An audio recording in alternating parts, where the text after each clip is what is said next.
Bom dia, pessoal. Vamos hoje corrigir as questões do dia anterior, né? E vamos ver aí o que tem de dúvida, o que não tem e o que a gente pode trabalhar mais para frente aí. Lembrando que a gente ainda está dentro do assunto função, né? Que é um assunto muito abordado em provas, essas coisas assim, né? Então a gente tá vendo ainda várias categorias, várias classificações, vários tipos de função, né? Vamos aí para a gente ter as resoluções e correção do exercício aí. Vamos lá.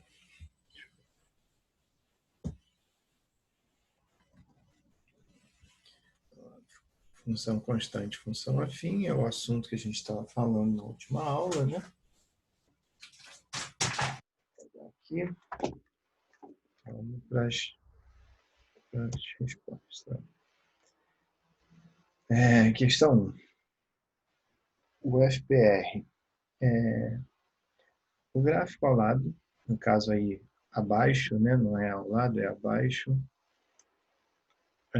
representa o consumo de bateria de um celular entre as 10 e às 16 horas. Ó. Começa às 10, termina às 16 horas a representação do gráfico, não a bateria do celular. Tá?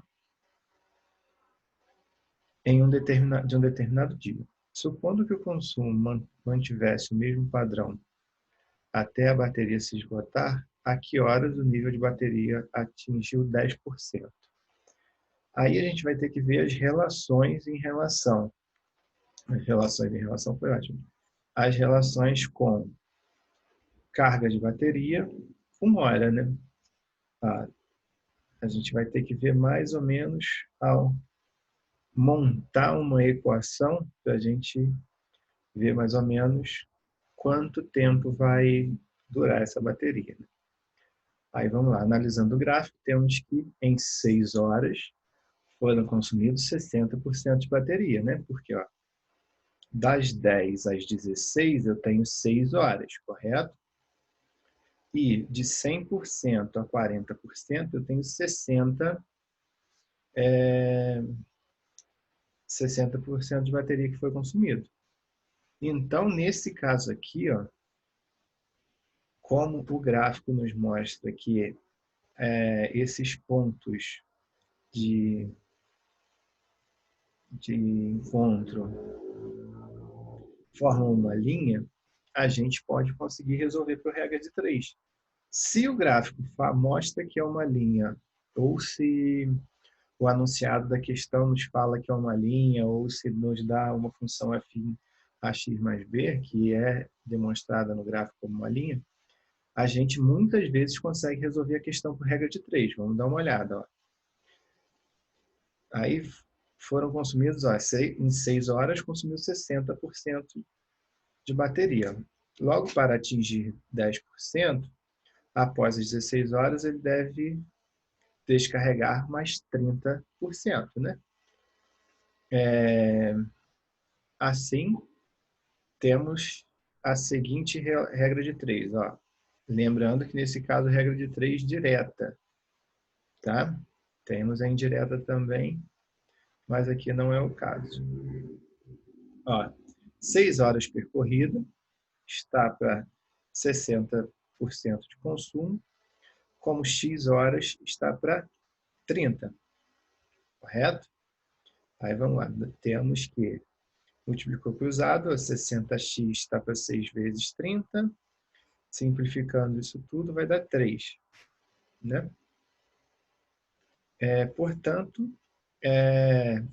esse celular vai estar com 10% da bateria.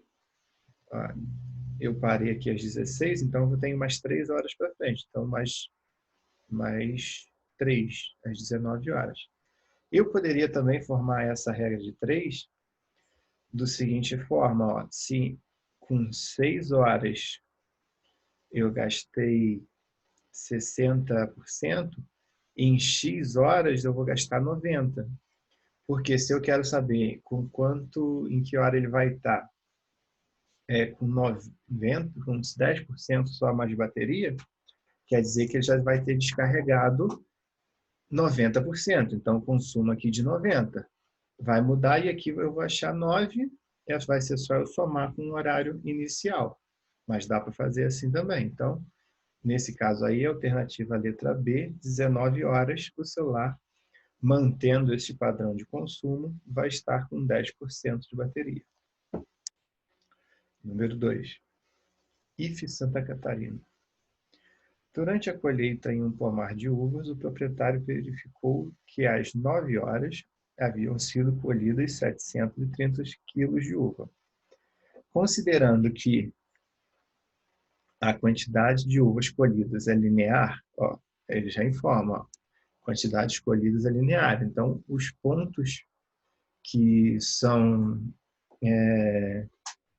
imagem e domínio, eles formam uma reta. Então, eu já sei que eu posso tentar, dependendo do que for, resolver alguma coisa por regra de 3. Né? Considerando que a quantidade de uvas escolhidas é linear durante o dia e que às 14 horas haviam colhidos 3.650 quilos de uva, analise as alternativas. A equação que permite calcular o número de quilogramas Y em função de T é dada pela expressão y é igual a 584x menos 4.526. Afirmativa 2. Às 18 horas haviam colhidos 5.986 quilos. E a afirmativa 3. A colheita teve início às 8 horas. Será? Vamos ver.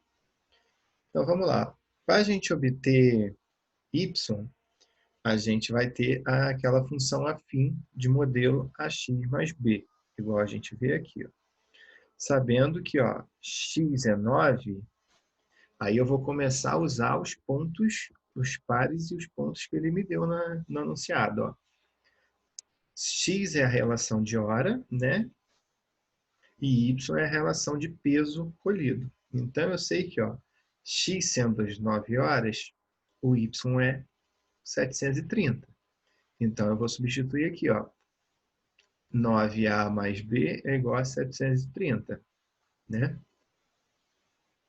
E quando x é 14, que é 14 horas, lembrando sempre que x vai ser a hora e y vai ser o peso, porque o peso está relacionado a quanto tempo trabalhando, né? Então, a gente vai ter que se x é 14, y é 3.650. Então, eu vou ter 14A mais B igual a 3.650. Isso aqui é um sistema, lembra? Que é um sisteminha, onde eu posso subtrair, se eu multiplicar por menos 1, eu posso subtrair um sistema do outro, né? No caso aqui, eu vou subtrair o 1 do 2. Então, vamos lá, 14A menos 9A, eu tenho 5A, né? B menos B, eu elimino B. 3.650 menos 730, eu tenho 2.920. Então, eu tenho 5A é igual a 2.920. Correto? Então, para mim achar A, eu vou fazer o quê? O 5 está aqui multiplicando, eu vou passar para cá dividindo, vai ficar A igual a 2.920 dividido por 5, né? A, no caso, é igual a 584. Então, eu já sei o valor de A. Se se eu pegar alguma dessas duas aqui e substituir A, eu vou conseguir achar o valor de B. Nesse caso aqui, eu vou substituir A na primeira, que os números estão menores para a gente fazer conta. 9, o valor de A é 584, eu vou substituir. mais B é igual a 730. Vou multiplicar isso aqui, né? Que vai dar 5.256, mais ou menos, né?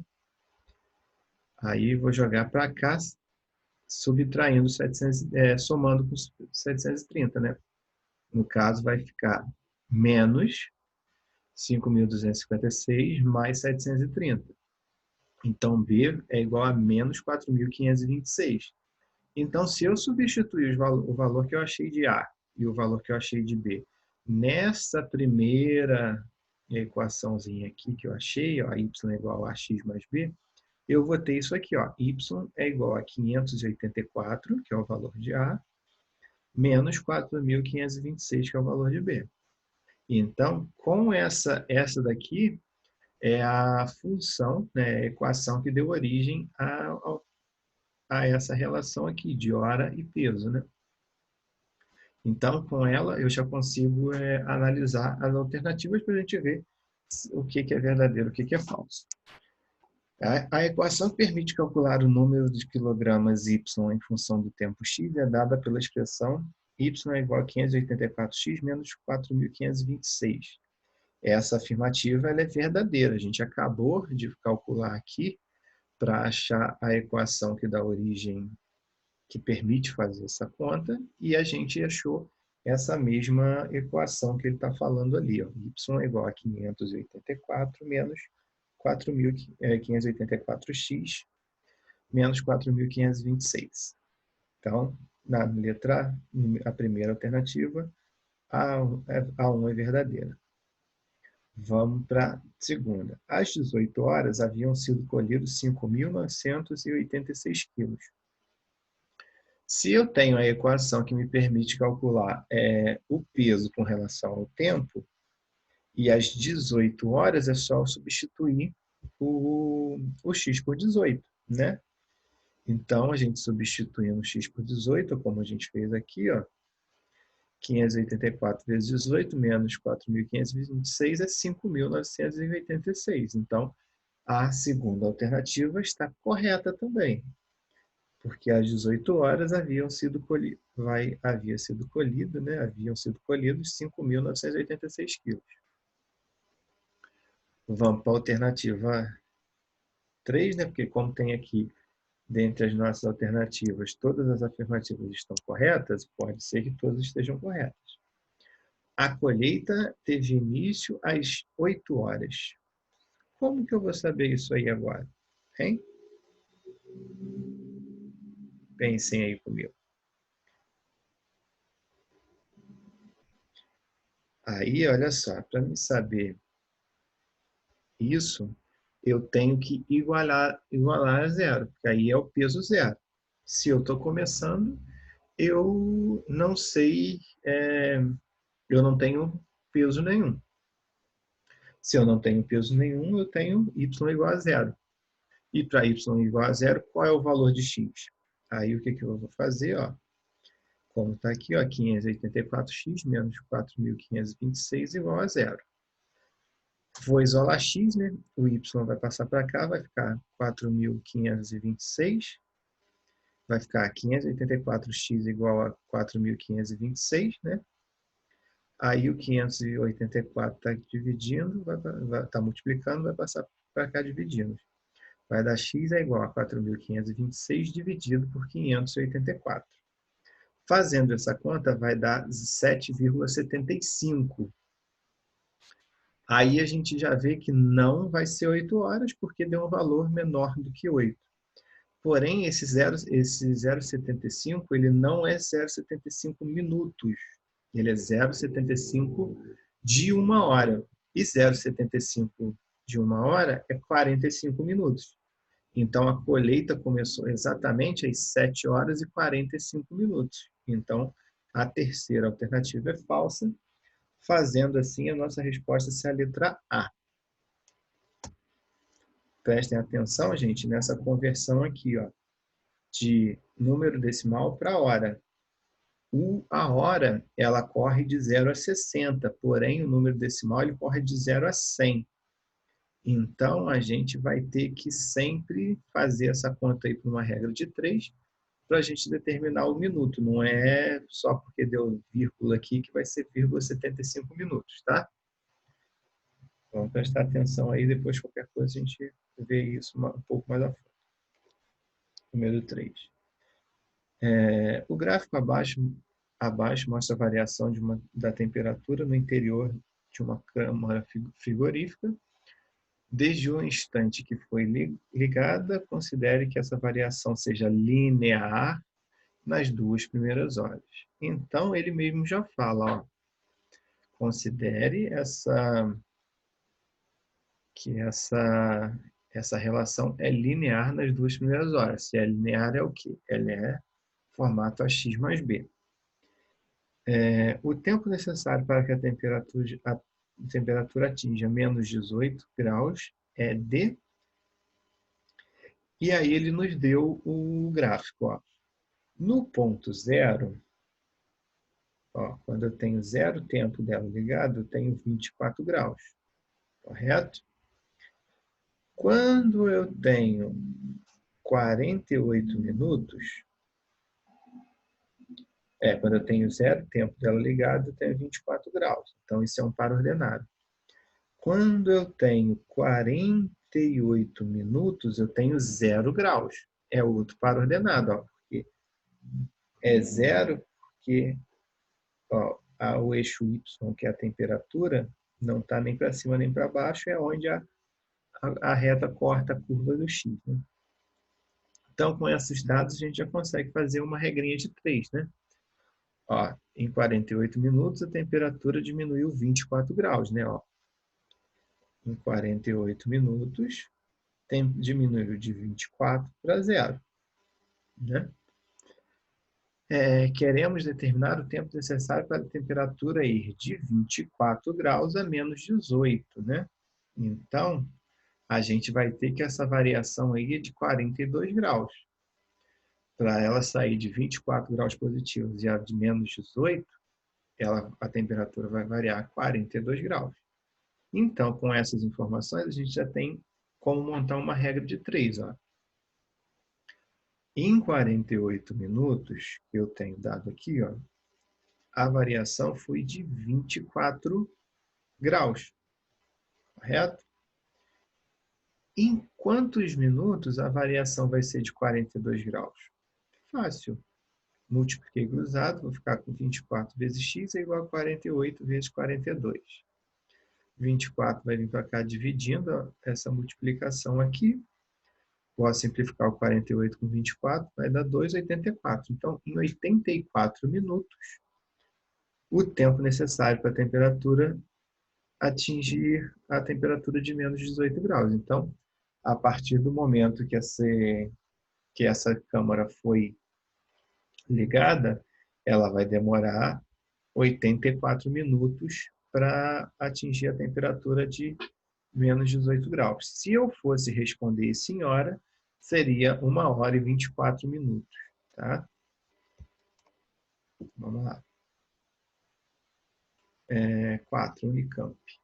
Considere a função afim f de x é igual a x mais b, definida para todo número real x, onde a e b são números reais. Sabendo que f de 4 é igual a 2, podemos afirmar que f de 3 mais f de 5 é igual a. Como que a gente vai fazer isso, né? Vamos parar para pensar. A gente já tem o modelo da função, que é a função ax mais b.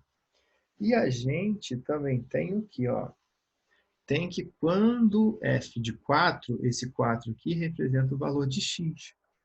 Então, quando nessa função aqui, quando x era 4, o y ficou valendo 2.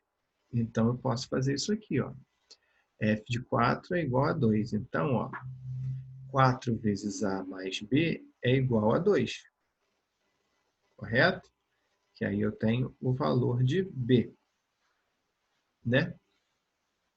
Que aí aqui, como eu tenho o valor de... O 4 é o valor de x, eu vou ter essa multiplicaçãozinha aqui, e o resto eu não mexo porque eu não sei o valor de B e nem o valor de A. E vamos lá. O que ele pediu? Podemos afirmar que a função de f de 3 mais f de 5. Então, o que acontece? Olha só. Aqui, quando ele me pede f de 3, é quando o x é 3. Então, eu posso fazer igual eu fiz no primeiro caso, só que como no primeiro caso eu tinha o resultado, eu consegui igualar a algum valor. Nesse caso aqui eu não consigo, eu só vou substituir x. Então, eu tenho que 3a mais b igual a f de 3 de 3. E com f de 5 eu vou fazer a mesma coisa. F de 5 é igual a 5a mais b. Logo, então, ó, a soma de f de 3 mais f de 5 vai ser o quê?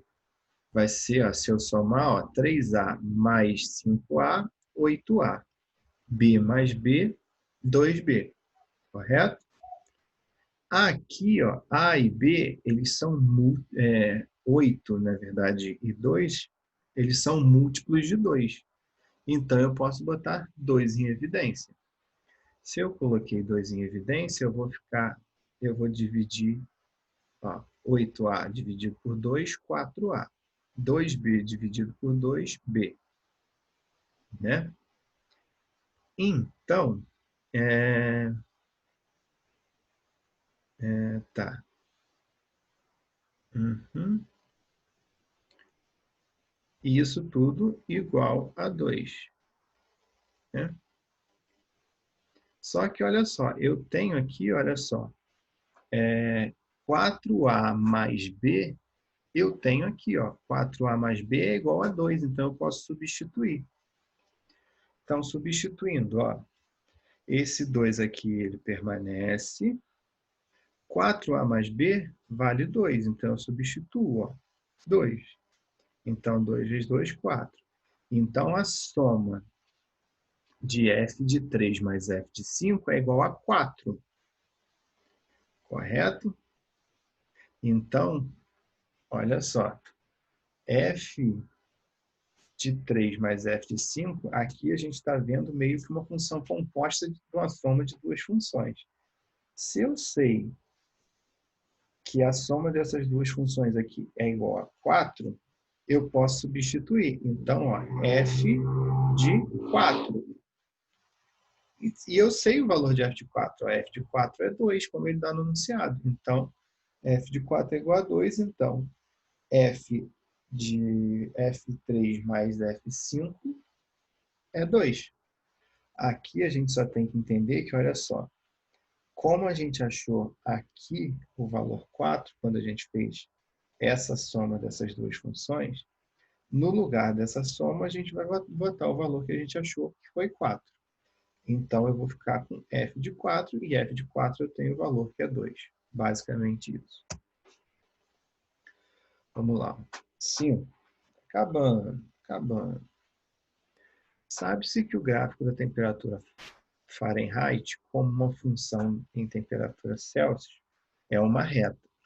Sabe-se ainda que 100 graus Celsius e 212 Fahrenheit representam a temperatura de ebulição da água, e que 32 Fahrenheit e 0 graus Celsius representam o ponto de solidificação da água. Nesse caso aí, são as temperaturas que a gente tem de extremo, né? Com base nisso, é correto afirmar que a inclinação ou coeficiente angular da reta, que representa a temperatura de Fahrenheit como uma função de temperaturas, é. Aí vai ser aquele cálculozinho de variação de temperatura para a gente determinar o coeficiente. O coeficiente é A. O A a gente pode fazer a variação, né, de Y sobre a variação de X, ou a gente pode lembrar da tangente, que é cateto oposto sobre cateto adjacente. Cateto oposto, ó, se o ângulo é aqui, que é o ângulo que eu quero saber, cateto oposto ou cateto adjacente. Mas vamos tentar fazer também pelaquela variação de y sobre a variação de x. Olha só.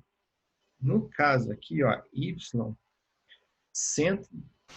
y2 é sempre o final, né? Que no caso a variação é y final menos y inicial. Y final 212 menos y inicial 32, que vai dar 180. X final, que é 100, menos x inicial, que é 0, que é 100, né? Aí, no caso, ó, o coeficiente ó, é 180 sobre 100, que vai dar 1,8. Ou a gente pode lembrar na relação da tangente, né, que é cateto oposto sobre adjacente. Ó. Cateto oposto ao ângulo é o que está de frente para ele, que vale 180. E cateto adjacente é o que está junto dele, que vale 100, vai dar a mesma coisa. Ó. 180 sobre 100 igual a 1,8. 1,8 a gente vai nas alternativas aqui, ó, menor que 1 não é, maior que 3 também não é, igual a 2,12 também não é, menor que 2. Isso aí. Seria a alternativa D, menor que 2, porque é igual a menos 1,8 também não é, porque a variação é positiva. Então, seria a letra D. Bem tranquilinho de fazer essas contas de coeficiente angular, né? Vamos para C. A função que melhor ajusta ao gráfico abaixo. Vamos lá, a gente tem esse gráfico aqui, que é uma reta, né? Aí vamos lá. A função f que melhor se ajusta ao gráfico é aquela que o domínio é real em 1. E a lei matemática do tipo ax mais b. Ax mais b, por quê? Porque isso é uma reta, né? E vamos lá, se eu tenho o ponto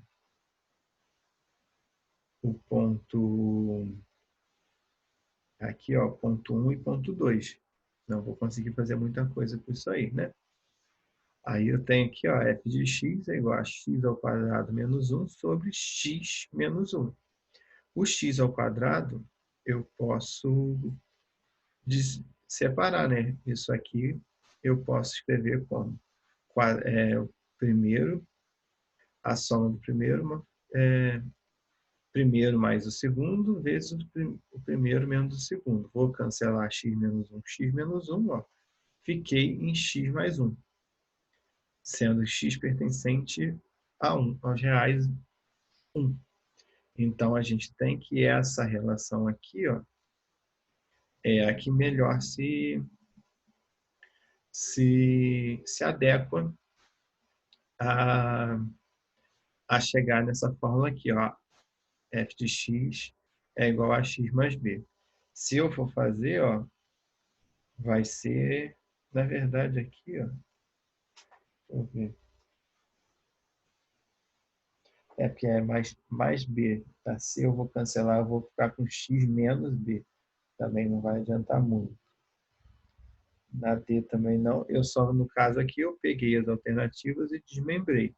E de acordo com as propriedades do produto notável de cima, eu posso abrir isso aqui dessa maneira, simplifico, cheguei no formato AX mais B, como a gente viu.